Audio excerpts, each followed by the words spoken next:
యూపీలోని సంబాల్ ప్రాంతంలో షాహీ మసీద్ వద్ద ఉద్రిక్తతలు ఇంకా కొనసాగుతున్నాయి. ఇక్కడ జరిగిన ఘర్షణలో ఇప్పటివరకు 4 ప్రాణాలు కోల్పోయారు. మసీదులో సర్వేని వ్యతిరేకిస్తూ ఆందోళనకారులు పోలీసులపై రాళ్లు, చెప్పులు విసిరారు. పోలీసులు కూడా టియర్ గ్యాస్ ప్రయోగించారు. ఒక్కసారిగా ఆ ప్రాంతంలో అలజడి రేగింది.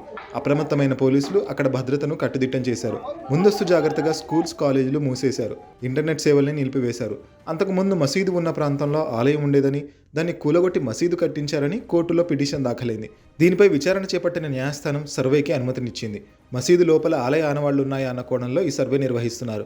ఈ నేపథ్యంలోనే 24 గంటల పాటు ఇంటర్నెట్ సర్వీస్ నిలిపివేస్తున్నట్టు అధికారులు ప్రకటించారు. ఆ పరిసర ప్రాంతాల్లో ఎవరూ గుమిగూడి తిరగొద్దని హెచ్చరించారు.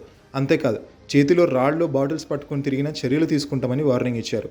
పోలీసులు, నిరసనకారులకు మధ్య జరిగిన ఘర్షణల్లో ఓ పోలీస్ ఆఫీసర్ తీవ్రంగా గాయపడ్డాడు. అయితే ఇండీ కూటమి నేతలే కావాలని ఇదంతా చేయిస్తున్నారని ప్రభుత్వం ఆరోపిస్తోంది.